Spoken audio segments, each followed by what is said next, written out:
basic law. It's been basic law in this country for 40 years, 50 years. I have no idea why you would do something like that. And it gives, well, I'll leave it at that. So I don't know what you're up to. May I respond? Yes. We filed an other acts motion on this exact issue because, in my mind, and I argued this, it is identical to what was going on the night of August 25th, in the sense that the defendant was using this exact same weapon.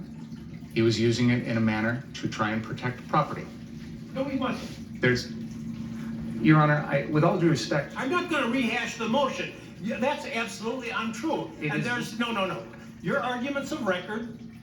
My comments are of record, and why I ruled as I did is of record. There's nothing that I heard in this trial to suggest that anything's changed. Even if you're correct in your assumption that you know more than I did at the time, you should have come to the court and say, I want to go into this.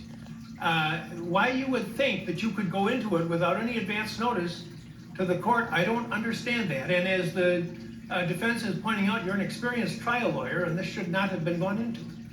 Your Honor, there have been things in this case, testimony in this case, that I believe opens the door to this. For example, the defense has introduced evidence that the defendant pointed a gun at a man wearing yellow pants because that person was on a car on the car source lot.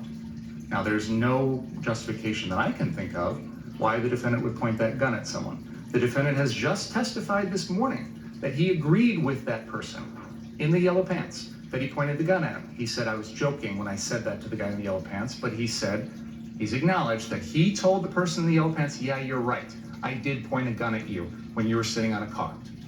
He said, I did. That's what he Exactly. testified. So he's agreeing. May I finish, please? I'd like to have a chance to make the record if I could, without being interrupted, if that's okay. He has mentioned that he's acknowledged that he's used this gun to protect property.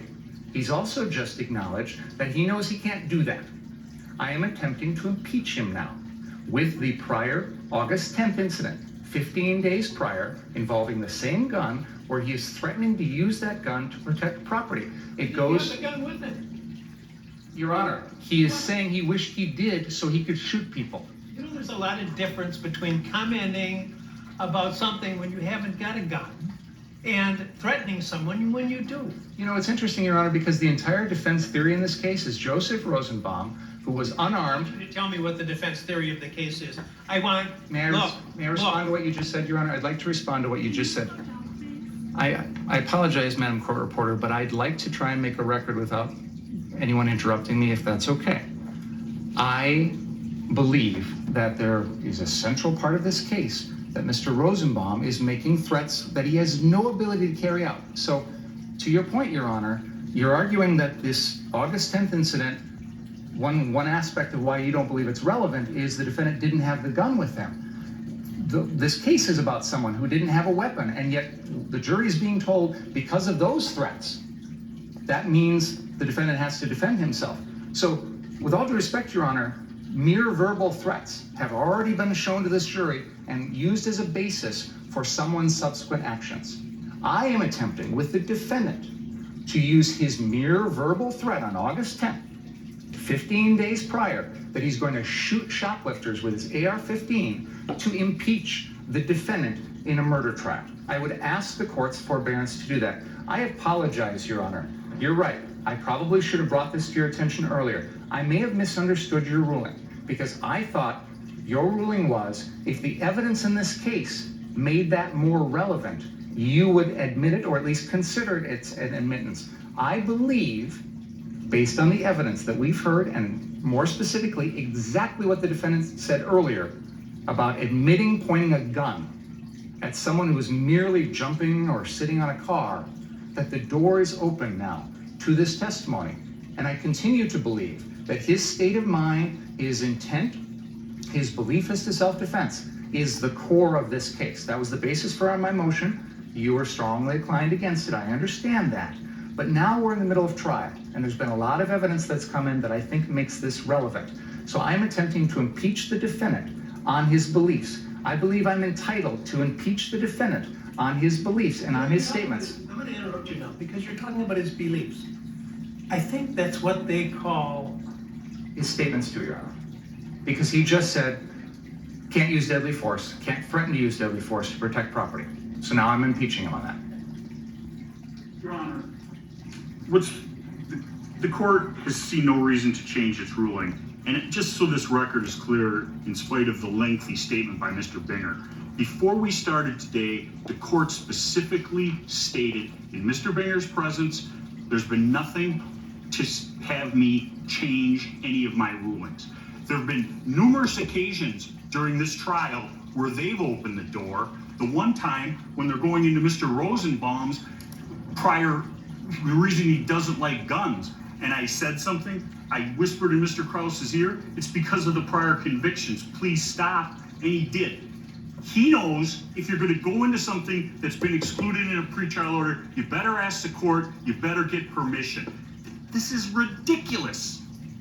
It wasn't excluded, Your Honor. You know why it was excluded in the first place? Because it was propensity evidence. That is exactly what 90404 is designed to prevent. You're talking about his attitudes. His attitude is he wants to shoot people. Now, I've admitted that kind of evidence in other trials when it's been appropriate.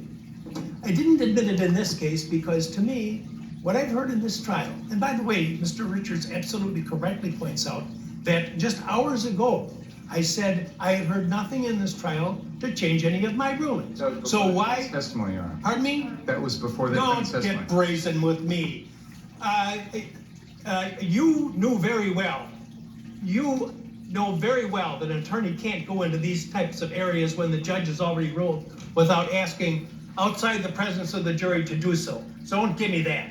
That's number one. Number two, this is propensity evidence. I said at the time that I made my ruling, and I'll repeat again now for you, I see no similarity between talking about wishing you had your AR gun, which you don't have, so that you could fire rounds at these thought to be shoplifters, and the incidents in these cases, which are not, there's nothing in your case that suggests the defendant was lying in wait to shoot at somebody, or reflecting upon the shooting for a vast amount of time. Every one of the incidents involves matters that involve seconds in time. So I commented at the time, I don't see the similarity, and I don't see the similarity now. If it's not similar, that's the whole rule. Those are all the exceptions to 90404. Check the authorities, Wigmore and evidence, Judge Weinstein, Colonel McCormick. It's the prior act has to bear the signature of the accused, or it has to be so similar as to suggest it's a common plan or something like that. You have an incident where he's making comments about some alleged shoplifters versus crimes that involve instantaneous actions, whether premeditated murder or whether self-defense, that's for the jury to decide. But I don't see the similarity. I said it couldn't come in, and it isn't coming in, no matter what you think. Number two, I have to be concerned that with what Mr. Richards has said about the progress of the trial, and when you were I said you were over the line and close to or over the line on commenting on the defendant's pretrial silence, which is a well-known rule. I'm astonished that would have been an issue. So I don't want to have another issue as long as this case continues. Is that clear? It is. Thank you. Ask the jury to come back in, please.